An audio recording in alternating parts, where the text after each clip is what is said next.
గణపతికి ధ్యానం చేసుకోవాలి మొదటిగా. ఎందుకంటే గణపతిని ఎప్పుడైతే మనం ఆరాధన చేసుకుంటామో పసుపు గణపతిని, ఈ 10 రోజుల కాలంలో కూడా ఈ మనం చేసేటటువంటి పూజలలో ఎలాంటి ఆటంకం రాకుండా అన్నింటినా కూడా తలపెట్టిన కార్యము నిర్విఘ్నంగా పూర్తయిపోయి నవరాత్రి ఉత్సవాలు సంబరంగా జరగాలి. అందరూ కూడా ఎక్కడ ఏ ఆటంకం రాకుండా గ్రామంలో ప్రతి ఒక్కరూ కూడా సంతోషంగా ఉండాలి, గ్రామాభివృద్ధి జరగాలి అని చెప్పేసి మనసు లోపల అనుకొని గణపతిని ధ్యానం చేసుకోండి.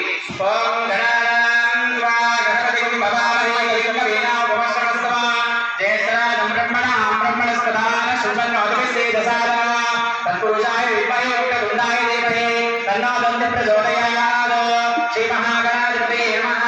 ధ్యాయామి ధ్యానం